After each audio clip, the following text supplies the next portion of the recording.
Como é bom nós experimentarmos aquilo que Deus faz, através da vida das pessoas. E cada pessoa carrega por si só uma marca. Você tem uma marca, você tem algo que é seu, algo que é pessoal. Eu tenho algumas marcas. Se você olhar bem para mim, você vai ver aqui no meio uma marca de uma testada no fundo de uma piscina, que eu quase perdi a vida no retiro de líderes. Quem estava nesse retiro? Parecia que eu tinha tomado uma machadada. Meu Deus, que cena horrível. A outra marca que eu tenho aqui em cima da minha sobrancelha foi quando eu fiquei preso numa cerca de arame farpado, fugindo dos morcegos. A minha esposa não usa óculos, viu? Ela me escolheu assim mesmo, com as minhas marcas. Existem algumas marcas que elas têm capacidade de transcender a nossa história. Essa noite eu quero falar e começar falando sobre algo que aconteceu no ano de 1948, o movimento sionista. Pós Segunda Guerra Mundial, eram vários grupos de judeus que se reuniram e eles queriam a criação do Estado de Israel. O povo de Israel, o povo de Deus, vivia espalhado, perseguido por conta de guerras e tribulações. Então esse grupo se reúne em assembleia para iniciar a fundação do Estado de Israel. Numa grande assembleia, eles escolhem a sua bandeira, e nessa bandeira existe uma marca, a estrela de Davi.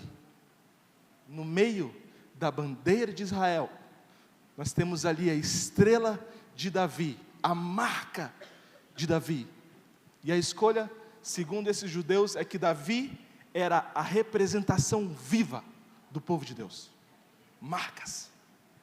1040 anos antes de Cristo foi o nascimento de Davi. Provavelmente 1010 anos antes de Cristo é a sua ascensão como rei de Israel. Centenas de anos depois, ele é lembrado como uma marca, um homem que carregou no coração e nos olhos o amor por Jesus e pela sua nação. Essa noite eu queria falar sobre marcas de um coração íntimo. Quando nós pegamos a palavra de Deus, nós temos na palavra de Deus que Davi era um homem segundo o coração de Deus. Como isso aconteceu? Trazendo para você um contexto dessa época, dando alguns passos para trás, nós vamos lá em Moisés. Depois disso, Josué assume o reinado do povo de Israel. Na morte de Josué, os juízes de Israel assumem o reinado. Quem eram os juízes? Para você entender melhor o contexto, se você é um adolescente, eles eram como se fossem uns super-heróis, né, pastor Rodrigo? Eles ascendiam no meio do povo, nos momentos que o povo mais precisava. Guerra, conflitos entre a nação, situações em que o povo precisava ser remediado com alguma coisa. Homens e mulheres de Deus, juízes de Deus, se estabeleciam como a liderança da nação. Você pode lembrar de Gideão, de Débora, de Sansão, homens e mulheres de Deus que eram juízes dessa nação durante um tempo. Mas o povo de Israel começou a olhar nações vizinhas que tinham o seu próprio rei. Então eles falaram assim: é igual a torcida do Flamengo, nós queremos um estádio, os outros times têm, nós queremos um. Quem é flamenguista vai entender isso. O Maracanã não é nosso, mas nós vamos ter lá no Rio o maior estádio talvez da América Latina. Tipo isso, você começa a olhar os seus vizinhos, você começa a falar: não, eu quero o que eles têm. Ter um rei parece bom. E o que Deus faz nesse tempo? Ele ouve o clamor do seu povo, e ele levanta um rei em Israel. Quando a palavra nos diz em 1 Samuel 9, 1 e 2. Eu vou pedir para você abrir nessa palavra e nós vamos passear aí pelo livro de Samuel, 1 Samuel 9, 1 e 2.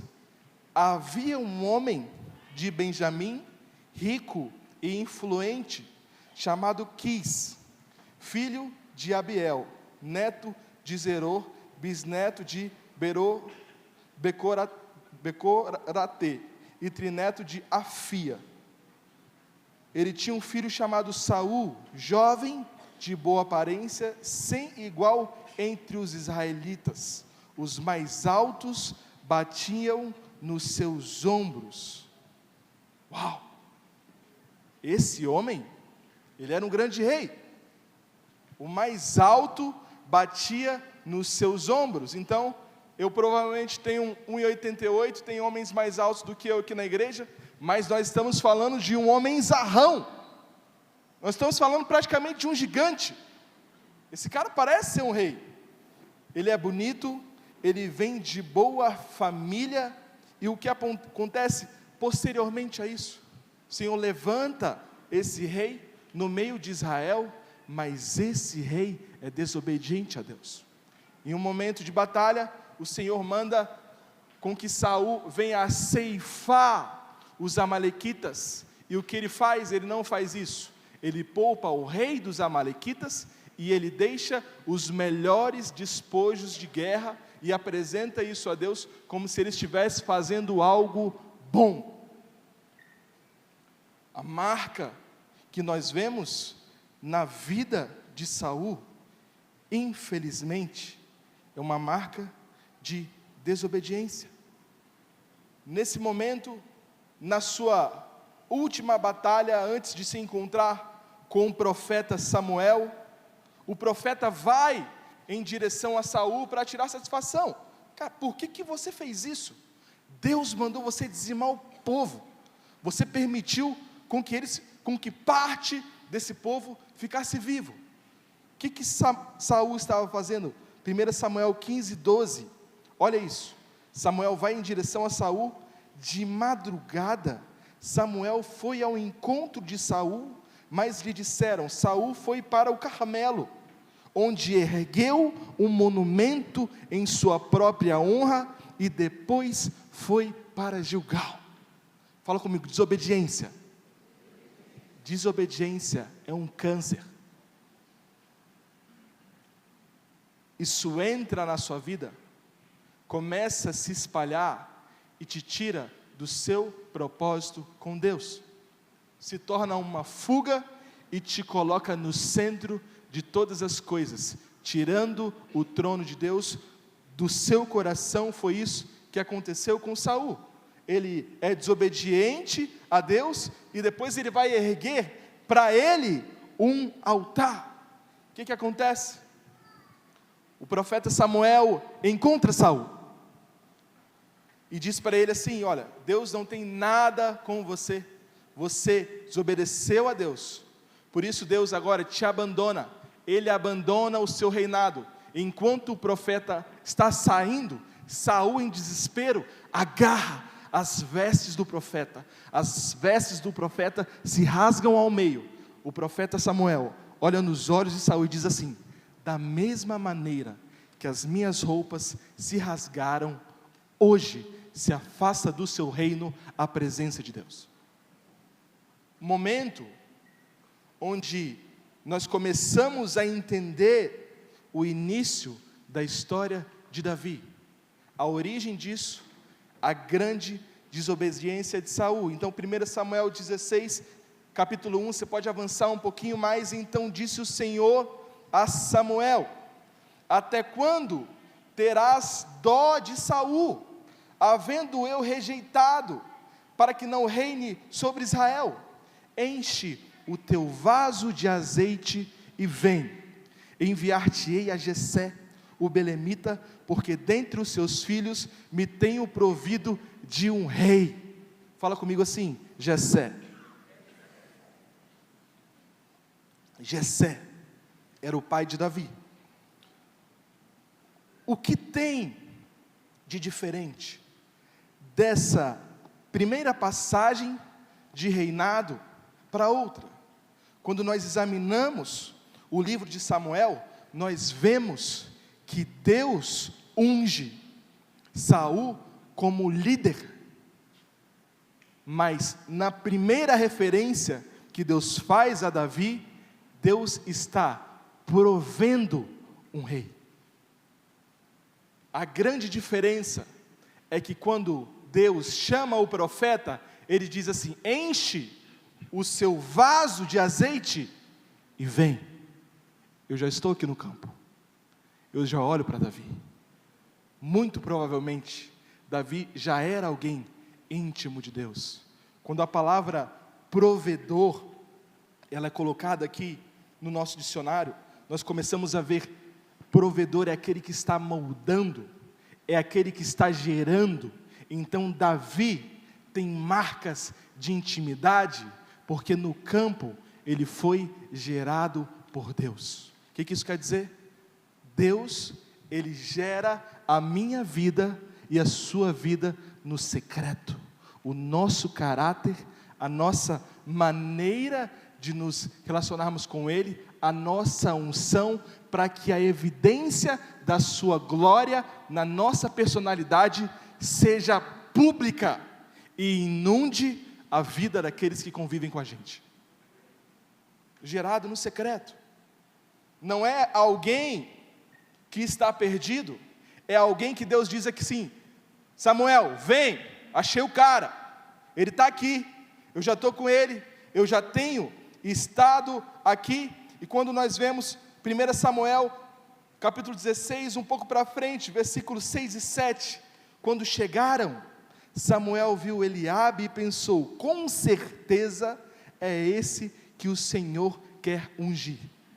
Versículo 7, o Senhor contudo disse a Samuel: não considere a sua aparência, nem a sua altura, pois eu o rejeitei. O Senhor não vê como o homem vê a aparência, mas o Senhor vê o coração. O Senhor olha o meu coração, o seu coração, e sonda as nossas intenções.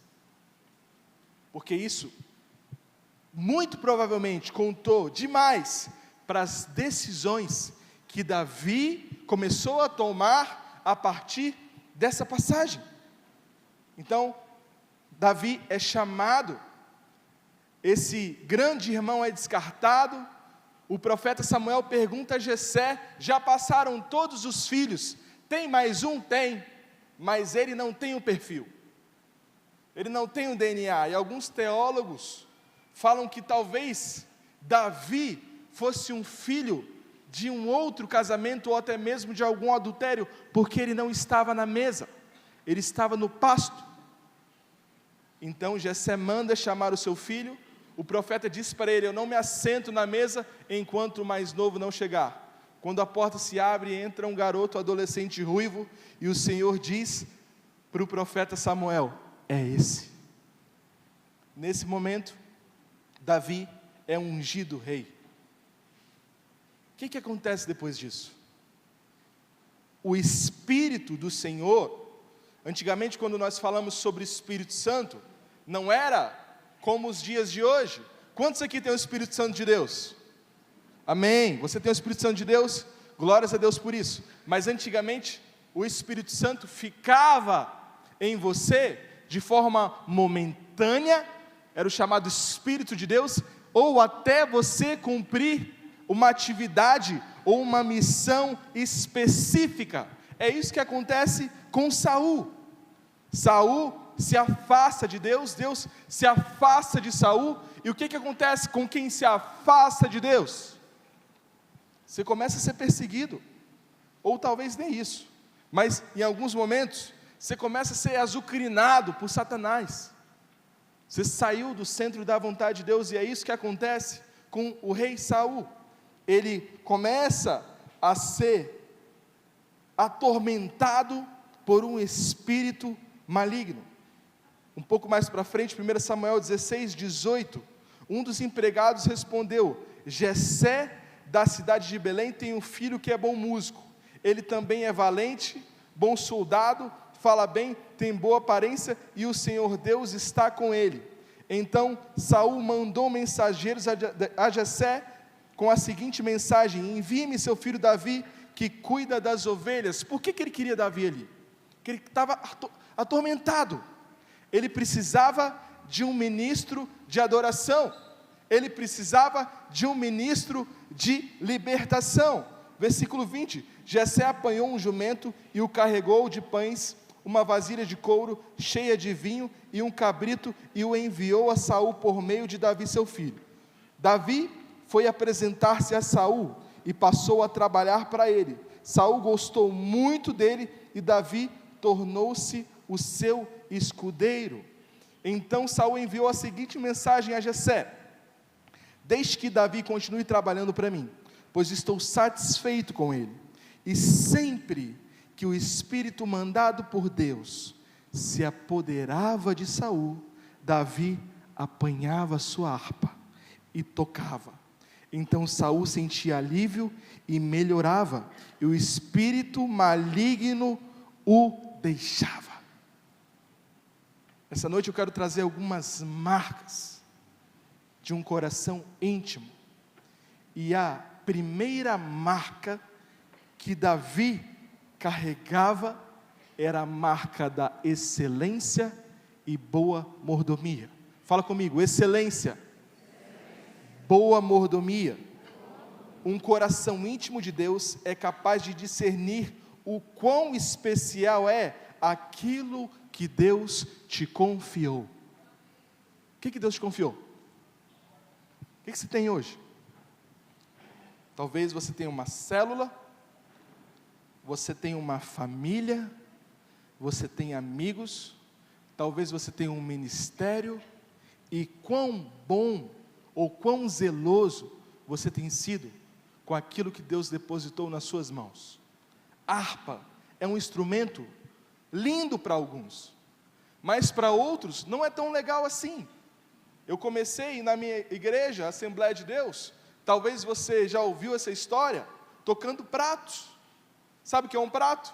São dois pratos muito semelhantes a esse aqui. Você amarra os dois e fica batendo. Essa era a minha função na banda. Durante pelo menos 4 anos, eu consegui sobreviver e sair de lá ouvindo bem, graças a Deus, porque o pratista geralmente ele fica meio surdo. E aí eu conheci a bateria. Comecei a me apaixonar pela bateria, e vocês que são daqui conhecem essa história de amor. Boa mordomia. Quando o espírito se apodera de Saul, o empregado dele lembra de alguém que era bom. Ele lembra de alguém que era bom mordomo com aquilo que foi confiado a ele. Ele lembra de alguém que tinha destreza com a harpa. E muito provavelmente, a boa mordomia de Davi antecede a sua unção. Porque eu creio que talvez quando Deus estava ali, com a licença poética, teológica, no pasto, ou observando, e ele chama Samuel, ele encontra um adorador, um homem que adora a Deus. Porque para ele ser bom nessa época de adolescência, provavelmente ele tinha vários anos de imersão e estudo na sua harpa. A boa mordomia de Davi conecta ele com o Kairós de Deus. O que é Kairós, pastor Caian? Janela de oportunidade. É um momento onde Deus abre na sua vida uma janela e você tem que mergulhar com tudo que você tem. Mas muitas vezes você tem vontade, mas não coloca o negócio em prática.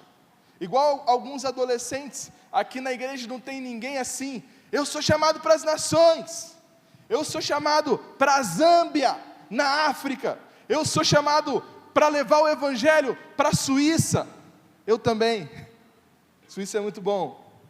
Aí você vai perguntar para ele: cara, você está pronto? Eu estou totalmente pronto. Cadê o seu passaporte? Não sei. Cadê o seu inglês? Ah, ele está mais ou menos. Você não vai passar de Viana sem boa mordomia. com o seu chamado, desculpa. Eu amo demais Viana, um município maravilhoso, mas você não vai passar dali, cara. É necessário boa mordomia com aquilo que Deus confia a você. E talvez a sua maior boa mordomia hoje seja a sua presença na sua célula. Talvez Deus quer te usar no meio da edificação com um comentário a respeito da sua vida e do que Ele fez com você, que vai mudar a história de uma pessoa ou de uma família. Você tem muitas coisas já foram confiadas a você, e nós precisamos dar o nosso melhor àquilo que foi confiado a nós. Vou te falar uma coisa, os meios de comunicação, eles não vão mudar. O Instagram, o TikTok vai continuar produzindo lixo. O lugar mais espiritual que você pode exercer a sua boa mordomia, homem de Deus, é na mesa do seu jantar. É quando os seus filhos, é quando a sua família, é quando o seu marido, mulher de Deus, te olha e vê na sua expressão alguém que encontrou Jesus no café da manhã, no seu devocional. Boa mordomia. O que as pessoas que sentam nas nossas rodas, elas experimentam com aquilo que está na nossa mão, a palavra de Deus. Você pode ter duas opções. Você está vendo alguém sofrendo muito, você pode mandar um vídeo do Pablo Marçal. Não faz isso comigo. Deus já me... Deixa eu falar. Ou você pode deixar um versículo que você leu na sua boa mordomia no café da manhã. Ou você pode deixar uma passagem que marcou você em algum momento da sua vida. Primeira marca, seja bom mordomo com aquilo que Deus confiou a você. Se é a mesa, se é um momento com a sua família, aproveite esse lugar e honre esse lugar. Porque lá no futuro as pessoas vão lembrar disso. Elas vão falar assim, cara, eu era um adolescente zoado, mas eu sentava na mesa do meu pai. Ele olhava nos meus olhos e falava assim, você vai tocar harpa, e Deus vai usar a sua vida com isso. O que você tem falado para as pessoas que estão à mesa com você? Talvez Jessé olhou para Davi e falou assim, você tem cara de harpa, cara. Ah não, pai, nossa, eles vão me zoar porque a harpa é maior que eu. Você vai tocar harpa, vamos lá. Tem harpa na acorde ali, eu vou financiar. Seja bom mordomo com aquilo que eu estou te entregando. Ele vai lembrar como você, pai, mãe, como você, irmão, olhou nos olhos dele e pôde ver uma identidade que ninguém enxergava, porque você era bom mordomo do seu tempo com Deus, amém? Vocês estão comigo? A segunda marca de Davi era a intimidade com Deus. Davi conhecia a Deus, e por isso não se escondeu da unção e da responsabilidade na frente dos seus irmãos. Quem aqui tem irmão mais velho? Quando você, algum dia na sua infância, se meteu em confusão, quem você chamava? A não ser quando o irmão mais velho estava batendo em você, você não tinha o que fazer. Mas muito provavelmente, essa pessoa, essa mulher, esse homem, eles eram uma representação de segurança. O que Davi faz?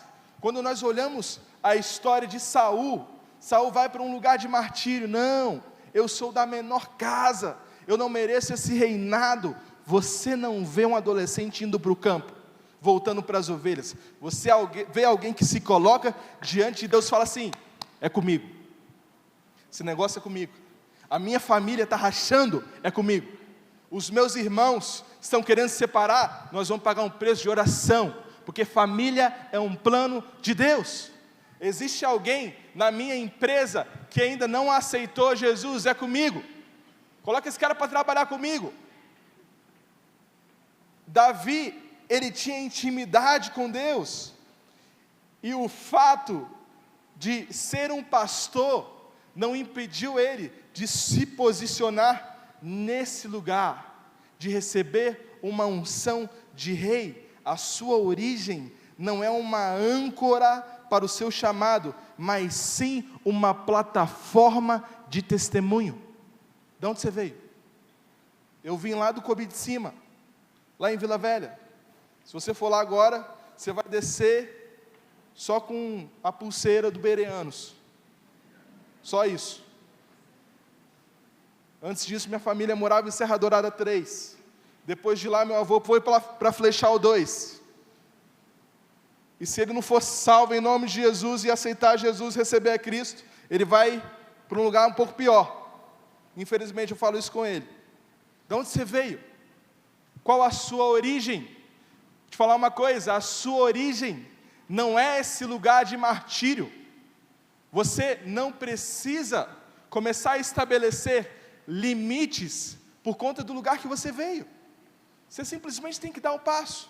Fala assim, cara, eu olho aqui o meu líder de célula. Quantos líderes de células estão aqui hoje? Beleza. Olha para o seu líder de célula, fala assim, eu nunca vou ser como meu líder. Ele quer transicionar a liderança para mim. Eu sei que muitos líderes esse ano estão com esse desejo no coração, de gerar um líder. O que você vai fazer? Você vai recomendar a alguém algumas responsabilidades. O pastor Marcos me ensinou isso, e isso é algo que soa mais leve ao nosso coração. Quando você pede uma pessoa para liderar pessoas, para cuidar de pessoas, e quando esse líder comissionar você para esse lugar, bate no peito, cara. Se ele reconhece você como uma liderança, é porque muito provavelmente você é excelente naquilo. Você só não sabe ainda. Você só não está admitindo ainda, ou está preso a um rótulo. Ah não, eu não posso liderar, porque há anos atrás, a minha mãe falou isso comigo, o meu pai me deu uma palavra maldita. Rejeita a sua origem. Ela não fala sobre quem você vai ser, mas ela é um testemunho daquilo que Deus vai fazer na sua vida e na sua história. Toma posse desse lugar.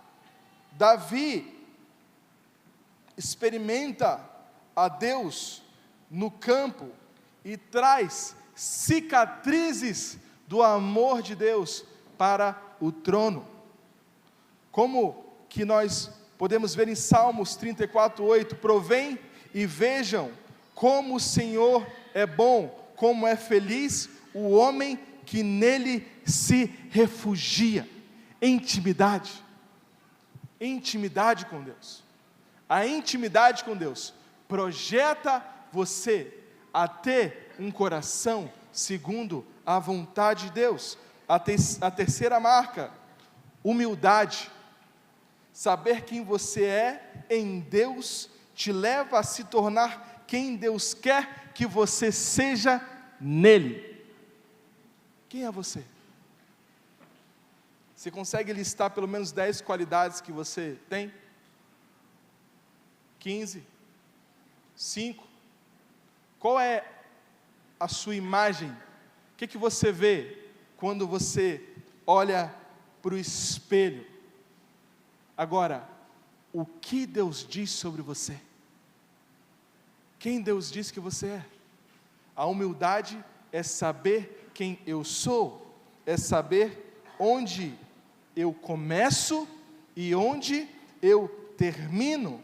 E Davi carregava essa marca de humildade. Ele é ungido rei, mas durante a sua história, ele não carrega o rótulo de reizinho. Ele serve a Saul, ele serve ao rei. Então, se no seu coração existe um desejo ou uma promessa para a liderança de célula, sirva ao seu líder. Sirva as pessoas da sua célula. Seja o primeiro a chegar e o último a sair. Se coloque à disposição. Guarde o seu coração. 1 Samuel, capítulo 17, versículo 15. Davi ia ao acampamento de Saul e voltava a Belém para tomar conta das ovelhas do seu pai.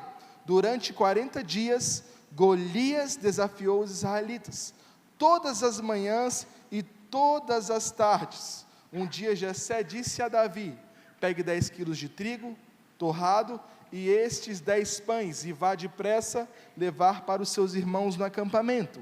Leve também esses 10 queijos ao comandante, veja como seus irmãos estão passando, e traga uma prova de que você os viu, e de que eles estão bem. A primeira coisa desse texto: Davi ia ao acampamento de Saul, e voltava a Belém para tomar conta das ovelhas do seu pai. A humildade do coração de Davi não fez ele sentar no sofá e assistir Netflix, ou qualquer outra coisa que passasse na época pela janela. Ele é ungido e volta a fazer o que ele faz. E uma grande coisa que Deus fala comigo sobre esse texto é como o Senhor usa Davi na sua humildade. Ele sabe quem ele é. O profeta chegou na casa. O que se faz quando uma visita muito importante chega na sua casa? Pastor Marcos vai lá tomar um café com você, ou com seu pai e sua mãe. O que você faz? Se você não tem muita vergonha, sem vergonha, você vai lá, trocar uma ideia, conversar com ele. Você se abre, sai, para o que você está fazendo e vai lá. No meio dessa conversa, não tem nada de errado com isso, mas o filho de Jessé permanece no seu trabalho. Do mesmo modo de que quando Davi encontra Golias, ele está entregando as marmitas para os seus irmãos. Ele foi ungido rei, alguns versículos, capítulos atrás, e depois disso, ele está servindo a sua família. Um coração, segundo a vontade de Deus, é um coração humilde, que sabe que não precisa carregar uma espada, porque tem uma identidade de servo. Ele foi encontrado servindo, ele permaneceu servindo a Deus, e acontece algo muito interessante aqui. Davi se posiciona na frente desse exército. Saul ainda é o rei, mas não tem mais as bênçãos de Deus, e Davi diz: quem é esse incircunciso filisteu? Quem é esse que vai de encontro ao nosso Deus? Ele se posiciona nesse lugar, ele vira uma chave, e quando você pensa que não, como diz minha avó, ele sai de motorista de iFood a general de guerra. Não era uma motinha, mas ele estava entregando algumas coisas. Saul estava na tenda, e ele fala mais uma vez: o negócio é comigo, essa parada é comigo, cara. Num lugar de humildade, emerge do coração de Davi a sua quarta marca: a coragem. O medo e a culpa te paralisam, mas a coragem te posiciona na linha de batalha. Qual é o ponto de coragem que você precisa tomar hoje para mudar algumas estruturas, para mudar alguns modus operandi dentro da sua família, dentro da sua vida? O que você precisa fazer? E para mudar, é necessário muita coragem. É necessário ir até um lugar e fazer o que você nunca fez. Qual é o ponto da sua vida que precisa de coragem? Eu tenho certeza. A palavra de Deus diz: porque Deus não nos deu espírito de medo, mas de poder, amor e equilíbrio. Isso é seu como herança. A coragem, a omissão, ela não faz parte daquilo que nós conversamos na mensagem anterior, sobre o reino de Deus. Ela não é parte disso. A omissão, o medo, eles não são parte disso, mas a ousadia, a coragem, isso faz parte daquilo que Deus tem para nós, como filhos de Deus. A quarta marca de Davi é um coração audaz. É um coração que tem uma indignação santa. Não tem como alguém que está ali do seu lado padecendo e você sendo conivente com aquilo, essa pessoa está indo em direção ao inferno e aquilo não mexe com as suas entranhas, sabendo que você recebeu o presente de salvação eterna, de um Deus que é paz, que é amor, de um Deus que derrama sobre a nossa vida uma graça abundante. A coragem, ela nos leva a tomar posições que no natural seria impossível, só sobrenatural. Por isso que não é por força, nem por violência, mas pelo poder do Espírito de Deus. Coragem e ousadia no Espírito. Para ter uma vida de intimidade, você precisa abrir mão daquilo que te paralisa, cara. O medo, um rótulo, uma culpa, um pecado que você cometeu há 15 anos atrás, há 25 anos atrás, lá em Salvador, quando você comprava o abadá do Belmarques, e toda vez que você vai se posicionar, aquilo vem à sua tona. Você ouve a guitarra de Belmarques lá, puxa, esse carnaval eu zoei. Então, por isso que eu não posso dar um passo aqui e orar por ele. Abandona as palavras do acusador, porque ele só serve para mentir e para trazer medo e engano ao seu coração. Você é filho de Deus, você é filha de Deus, nenhuma condenação há para aqueles que estão em Cristo Jesus. Eu creio que Deus quer derramar uma coragem dentro do nosso coração e dentro dessa igreja, para nós saquearmos o inferno e saquearmos as pessoas que estão fora da presença do Senhor e moram do nosso lado. Essa coragem vem do Senhor, ela é sobrenatural, e ela se move na sua e na minha vida. Quando nós olhamos o Salmo 27, Salmo de Davi, ele diz: o Senhor é a minha luz e a minha salvação, a quem temerei? O Senhor é o meu forte refúgio, de quem terei medo? A coragem, ela te livra das comparações, porque muitas vezes o que está freando a sua coragem é o sucesso das outras pessoas, ou é o estilo de vida que elas levam. Quando Davi se posiciona no campo de batalha, a primeira coisa que Saul fala com ele é assim: você é louco, você não vai conseguir, mas se você quiser, eu te empresto a minha armadura.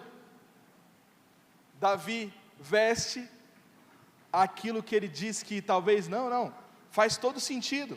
Eu preciso de uma armadura, eu vou lutar com um gigante, mas essa comparação sai da mente de Davi no momento que ele coloca aquela armadura. Ele vê que ele não consegue andar com aquilo.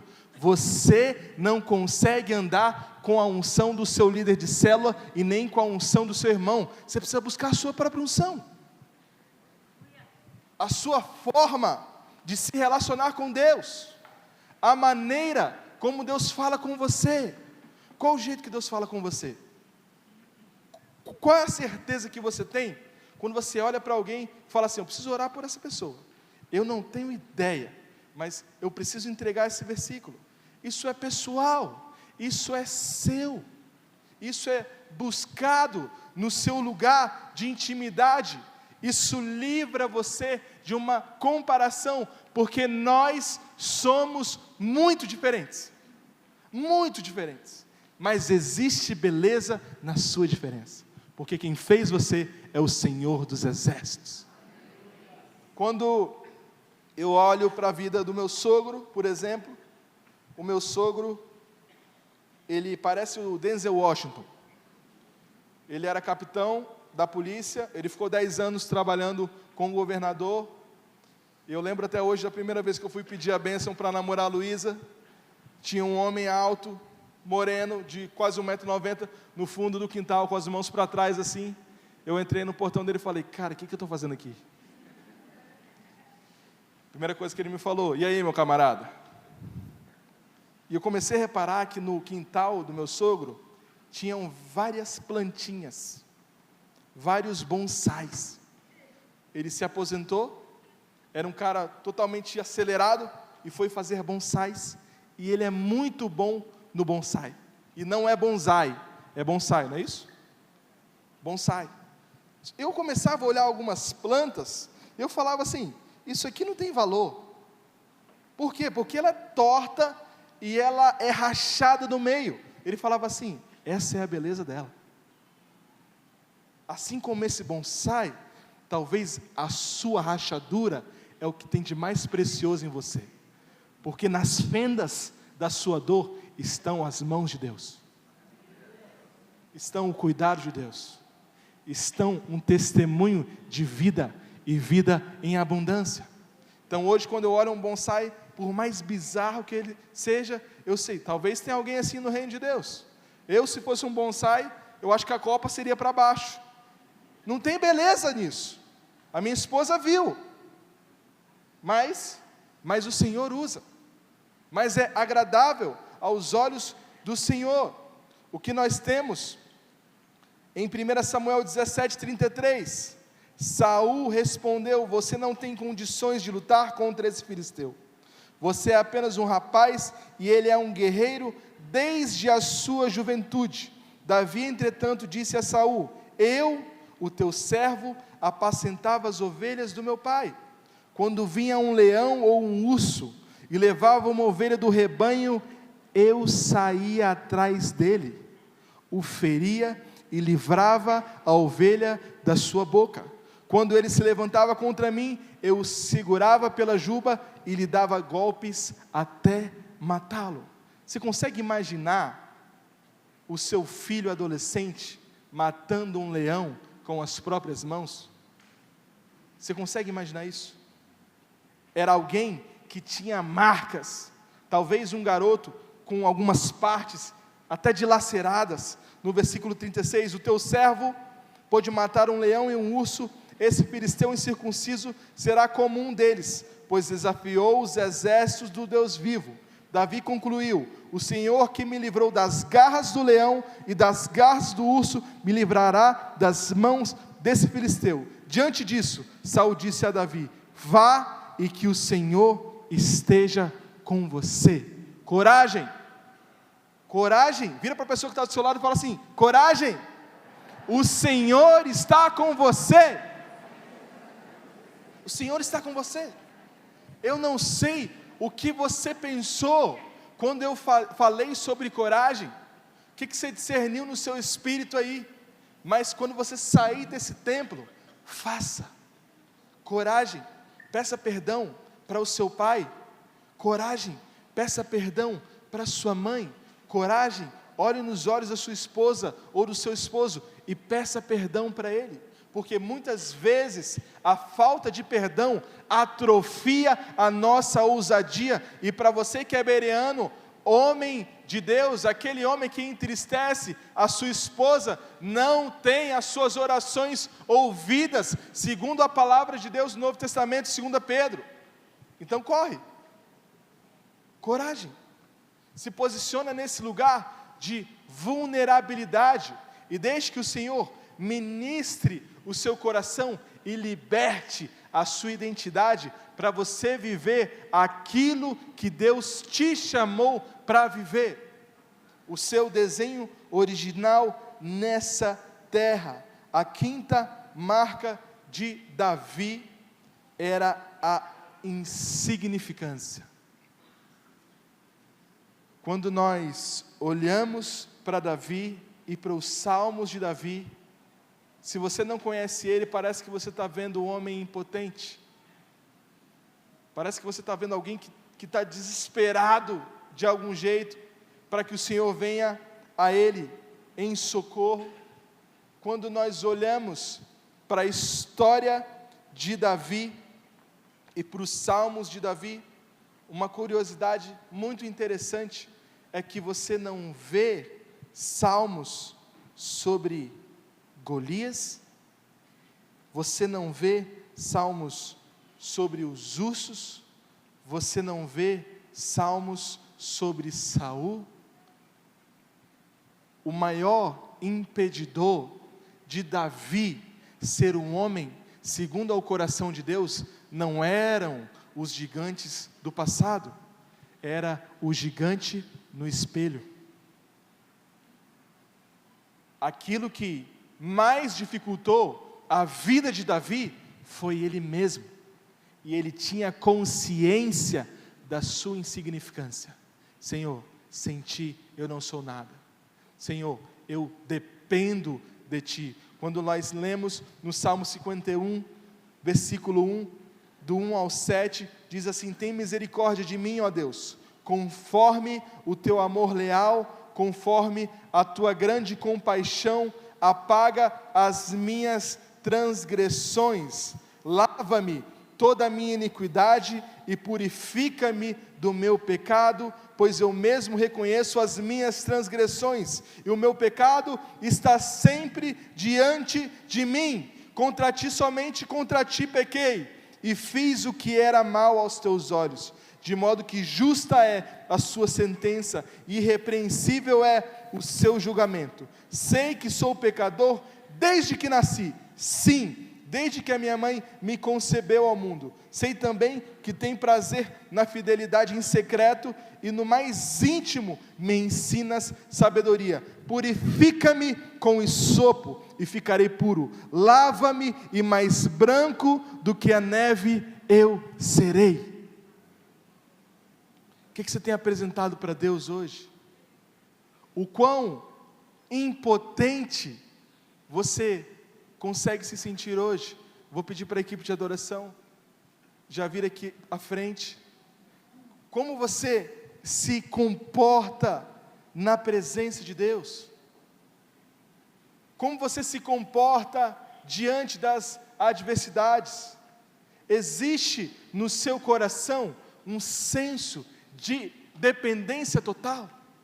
Dependência total. Nós olhamos aqui um homem que tinha acabado de cair no Salmo 51, Davi tinha acabado de cair em adultério, e ele tem a consciência de que ele não é nada diante da presença de Deus, de que ele não é nada sem a presença de Deus, de que ele tem a necessidade contínua do perdão do Senhor, e de uma vida no altar do Senhor.